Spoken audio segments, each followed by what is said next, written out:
রাসূলুল্লাহ সাল্লাল্লাহু আলাইহি ওয়াসাল্লাম ইরশাদ করেছেন, সহিহুল বুখারীর 6138 নম্বর হাদিস এবং সহিহ মুসলিম শরীফের একটি হাদিস। নবীজি বলেন, মান কানা ইউমিনু বিল্লাহি ওয়াল ইয়াউমিল আখির ফালইয়াকুল খায়রান আও লিয়াসমুত। তোমাদের মধ্যে যার ঈমান আছে, যে আল্লাহকে বিশ্বাস করো, পরকালকে যে বিশ্বাস করো, আমরা সবাই করি তো।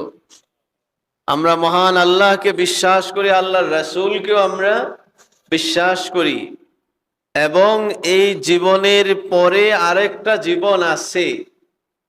সেই জীবনটাই হলো প্রকৃত জীবন। আল্লাহ রাব্বুল আলামিন কোরআনে বহু জায়গায় বলেছেন, لم يلبسوا إلا عشية أو ضحاها وإن الدار الآخرة لهي الحيوان।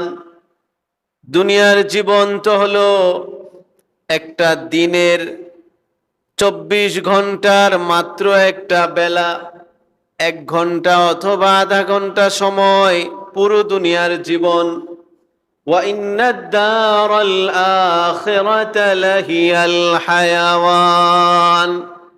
মানুষের প্রকৃত জীবন, যাকে জীবন বলা যায়, সেই জীবনটা হলো পরকাল। ওই জীবনের শুরু আছে, শেষ নাই। এই দুনিয়াতে যে যত দিনই হায়াত পাক না কেন, তার জীবনের একটা শেষ আছে, ঠিক কিনা? যার ডেট অফ বার্থ আছে, তার মৃত্যুরও একটা ডেট আছে। তবে ওয়ালা তাদরি নাফসুম বিআইয়ি আরদিন তামুত। প্রত্যেকটা শ্বাস প্রশ্বাস গ্রহণকারী প্রাণী, প্রত্যেকটা ব্রেথিং অ্যানিমেল জানে না যে তার শেষ সময়টা কখন, কি অবস্থায়, কোন জায়গায়, এটা কোনো প্রাণী জানে না। এই জ্ঞান একমাত্র কার কাছে? আল্লাহর কাছে আছে।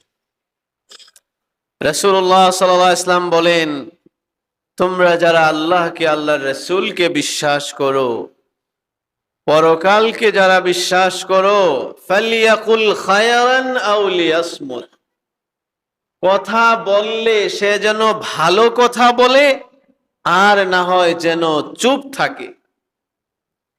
আমরা সবাই একটি হাদিস আমরা জানি, রাসূলুল্লাহ সাল্লাল্লাহু আলাইহি ওয়াসাল্লাম বলেছেন, মান সাকাতা নাজা। চুপ থাকার মধ্যেই মানুষের নাজাত নিহিত।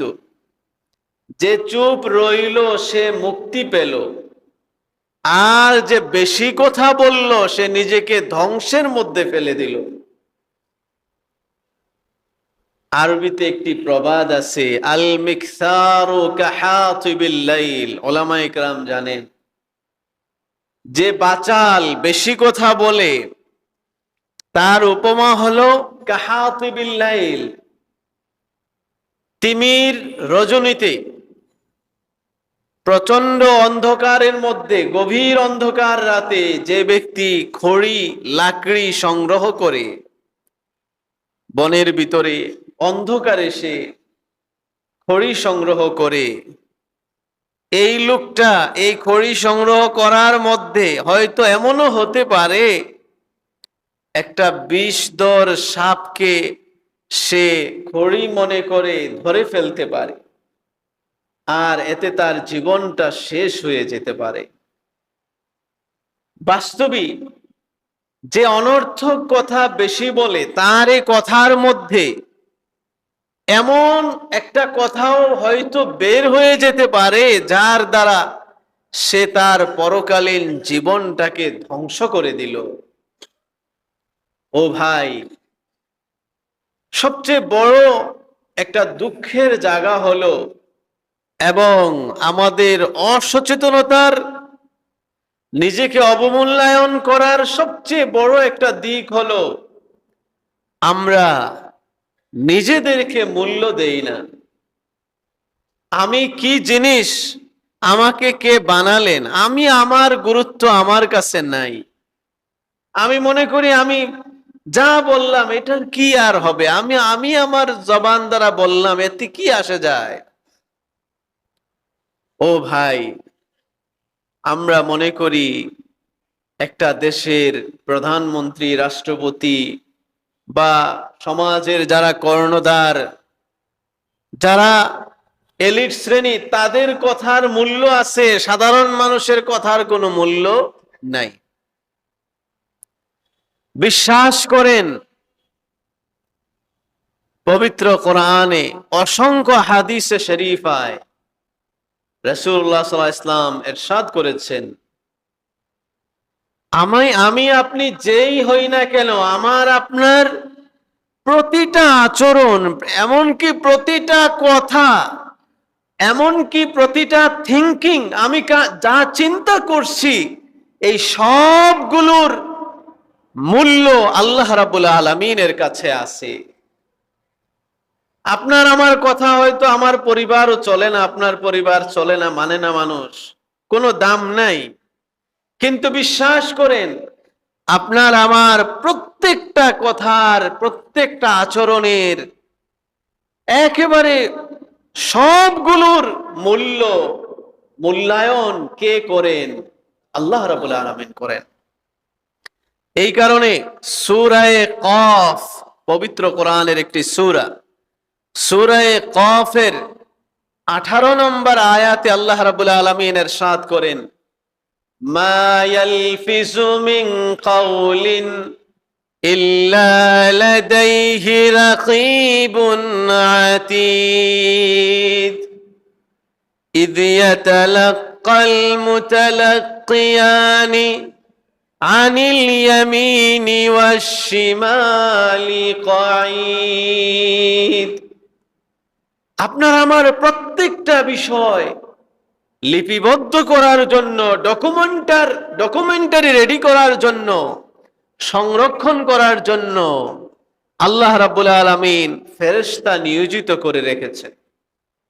মা ইয়ালফিজু মিন কাওলিন, লাফসুন শব্দ এসেছে এখানে, মা ইয়ালফিজ, আল লাফসু মা ইয়াতালাফফাজু বিহিল ইনসান মা ইয়ারমি বিহিল লিসান, মানুষের মুখ দ্বারা যাই উচ্চারিত হয়, একেবারে যাই উচ্চারিত হয় না কেন, এই সবগুলোই আল্লাহর পক্ষ থেকে, এই সবগুলোকে যথাযথ মূল্যায়ন করে, গুরুত্ব দিয়ে এই সবগুলোকে সংরক্ষণ করা হয়।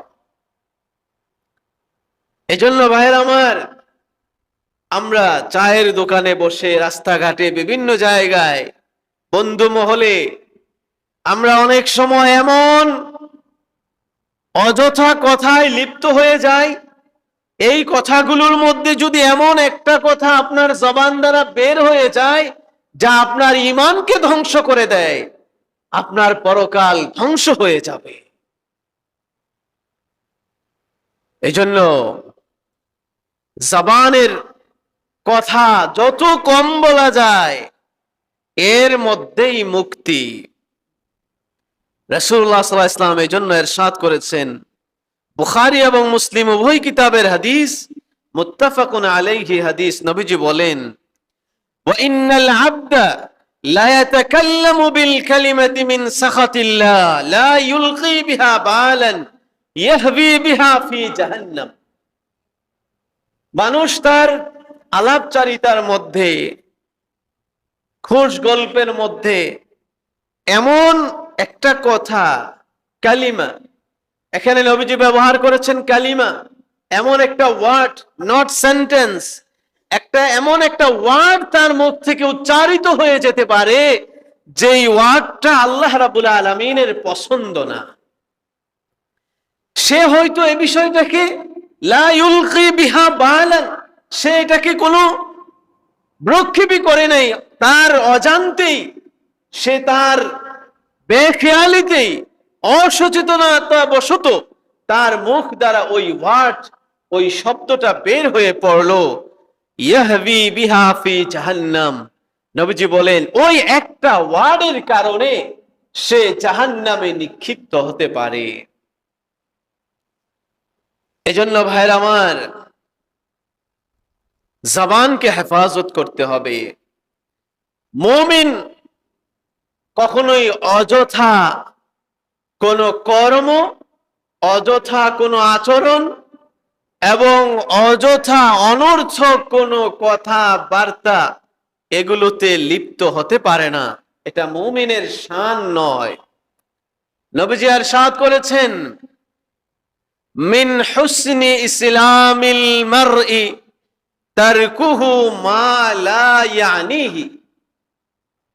একজন মুসলমানের তার ইসলামের সবচেয়ে উত্তম একটি আচরণ হলো অযথা অনর্থক যেই কাজ করলে জাগতিক কোনো উপকার হয় না, পরকালীন কোনো লাভ সওয়াব হয় না, এই ধরনের কাজকে ছেড়ে দেওয়া মুমিনের ইসলাম, তার ঈমানের সৌন্দর্য।